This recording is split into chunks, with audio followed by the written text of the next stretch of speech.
Bonjour à toutes, bonjour à tous, bienvenue pour le point politique de cette nouvelle semaine qui démarre. Je vais commencer par vous parler de ce qui s'est passé ce week-end et notamment samedi avec la grande marche pour le climat qui s'est tenue partout à travers le monde et notamment en France où vous avez eu plus de 130 marches organisées spontanément à l'initiative pour l'essentiel de citoyens ou d'associations et à laquelle se sont greffés bien évidemment beaucoup de citoyennes, de citoyens, mais aussi évidemment des forces politiques comme la France Insoumise, sur un mot d'ordre ample qui consiste à dire « changeons le système et pas le climat ». Alors c'est sûr qu'en France, la démission de Nicolas Hulot a sans doute fait son effet sur l'ampleur de la mobilisation. Je me trouvais moi par exemple à Lille, où nous étions plus de 5000, et clairement on a bien vu que la thématique écologiste, l'urgence écologique, mobilise fortement. C'est le premier enseignement de cette marche. C'est que la société est mobilisée pour cette cause, le peuple est disponible pour défendre la cause écologique, pour la raison qu'évidemment c'est la vie humaine sur Terre et ses capacités qui sont mises en cause.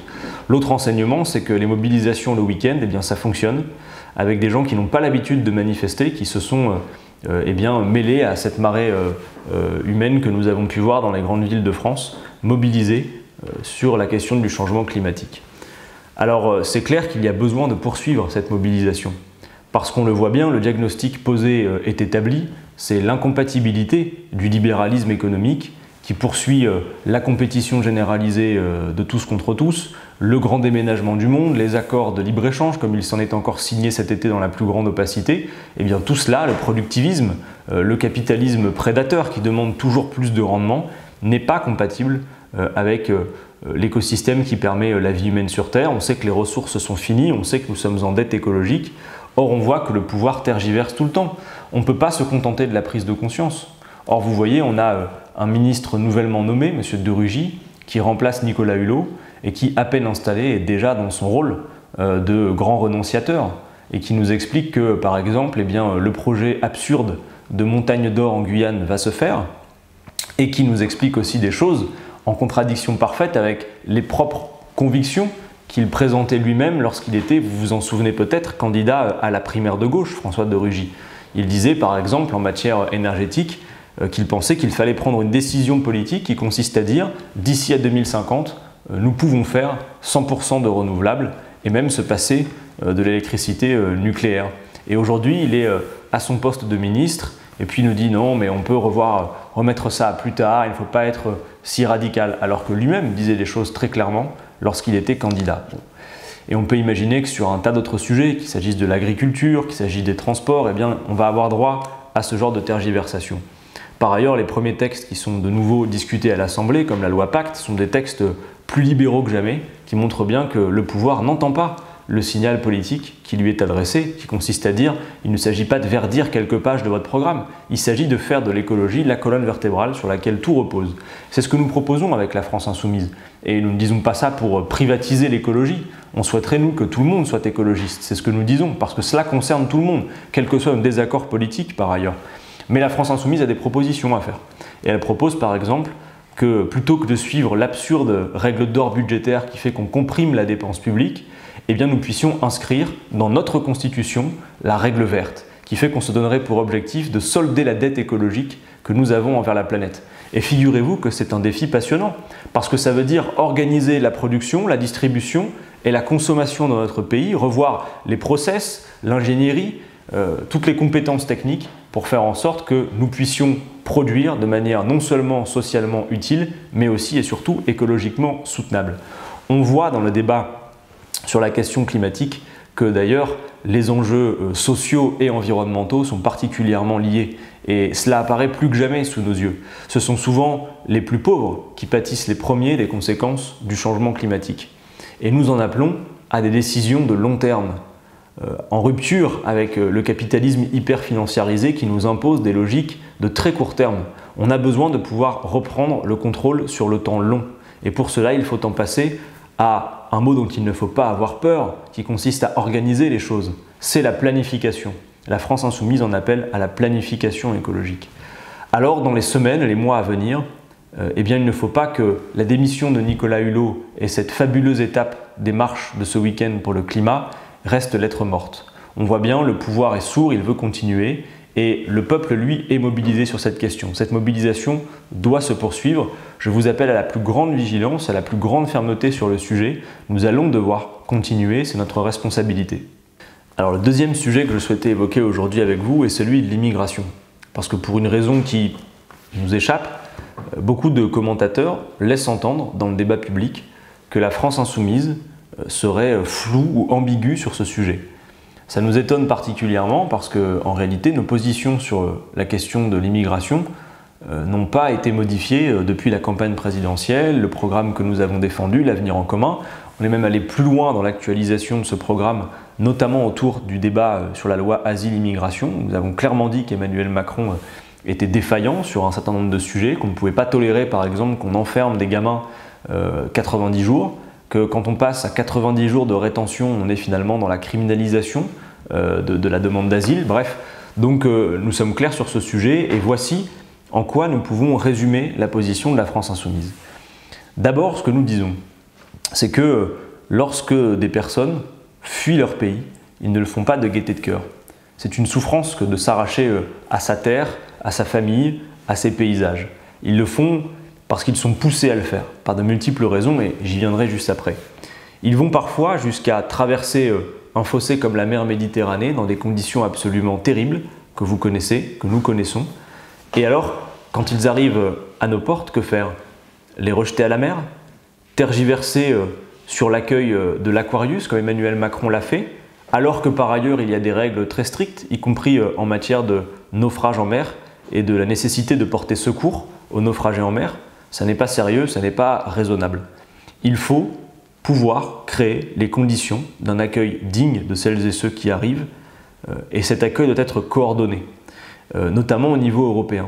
On voit mal comment l'Union européenne, qui arrive à imposer à tous les pays qui la composent une vision libérale de l'économie, ne pourrait pas accorder les violons sur une juste répartition, qui permette de faire en sorte, notamment que les pays qui sont les premiers réceptacles, de par leur présence géographique, notamment auprès des points de passage, on pense à la Grèce, on pense à l'Italie, eh bien, aient apporté tout l'effort sur leur dos. On doit pouvoir créer les conditions d'une juste répartition.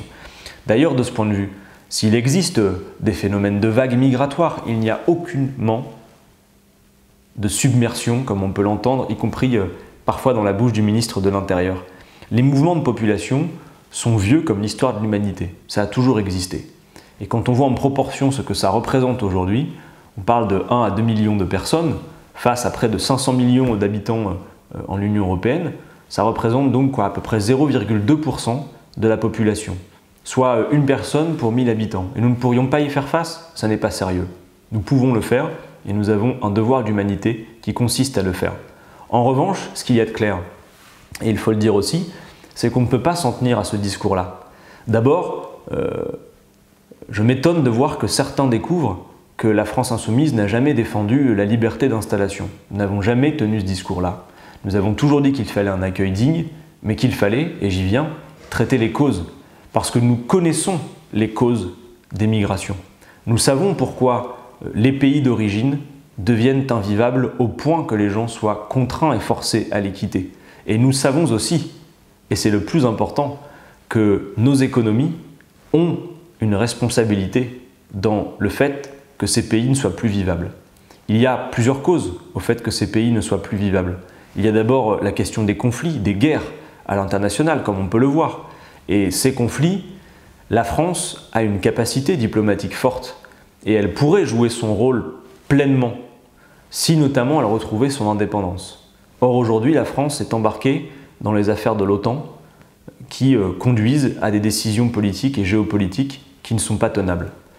La France pourrait tenir un discours de médiateur, un discours indépendant, si elle pouvait sortir de cette logique de fait de suivre l'OTAN et notamment les États-Unis d'Amérique.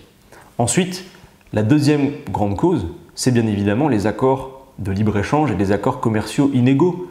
Oui, il faut oser le dire.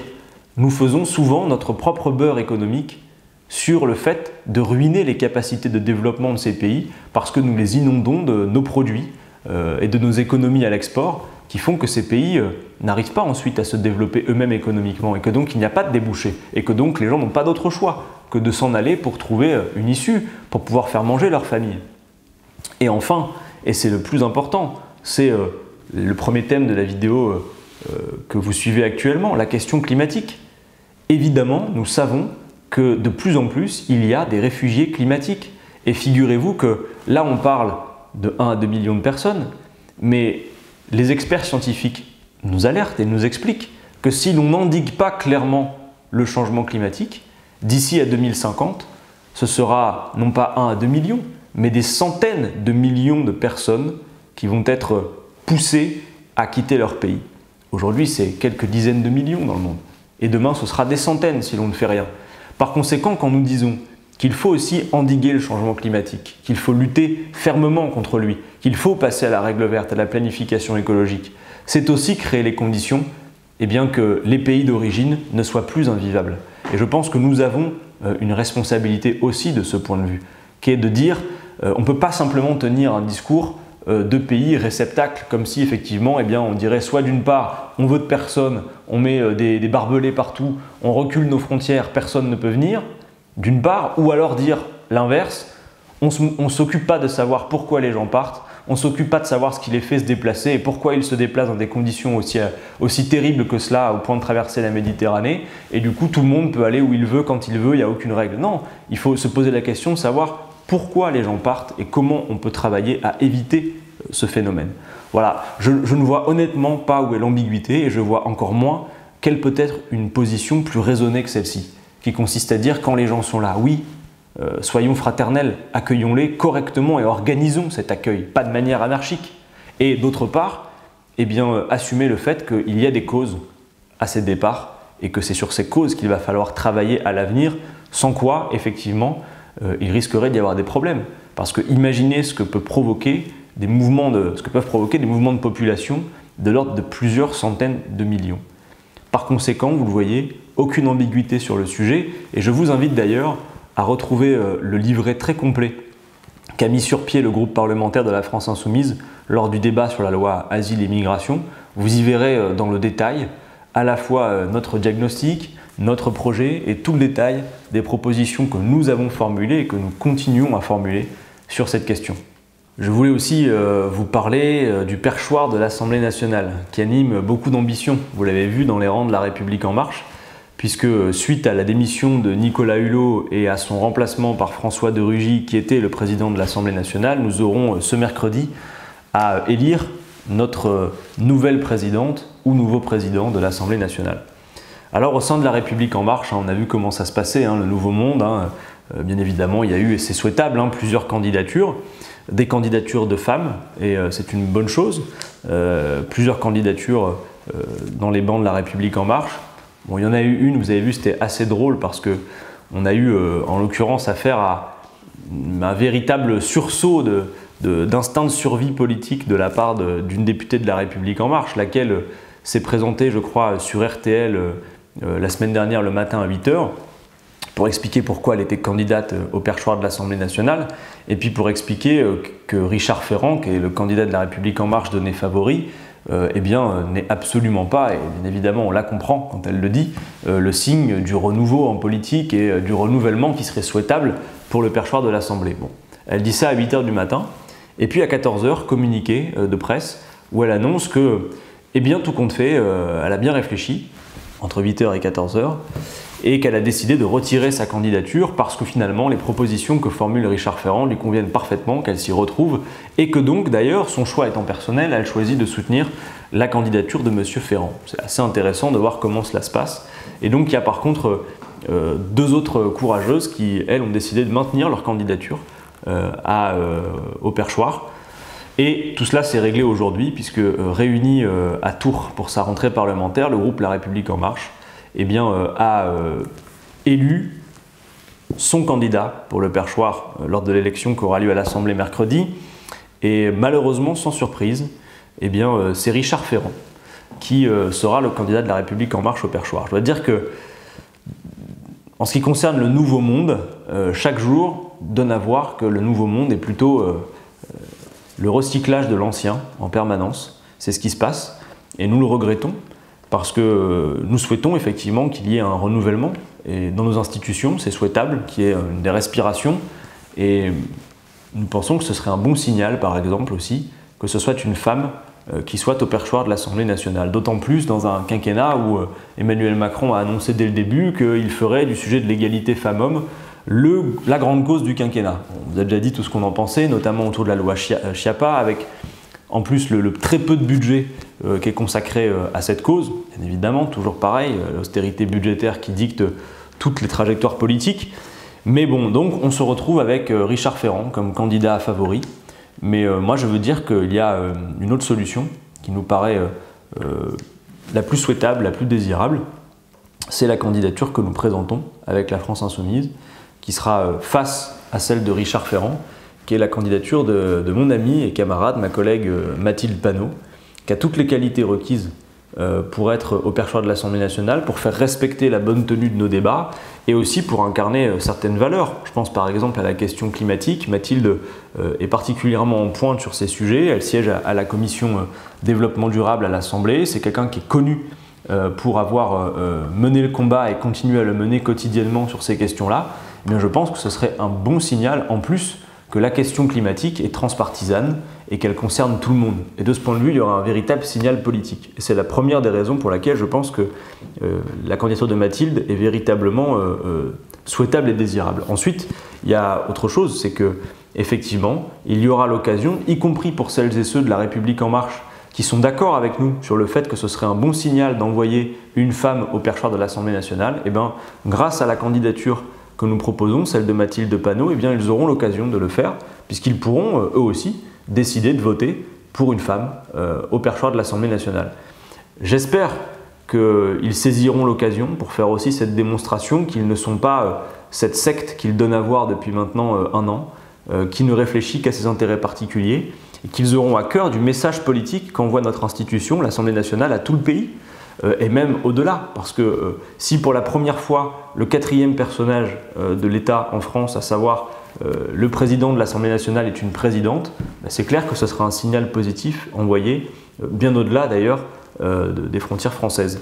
Donc voilà, on soutient bien évidemment cette candidature et on espère que sur les autres bancs, eh bien, cette candidature sera aussi soutenue contre celle du vieux monde que représente Richard Ferrand.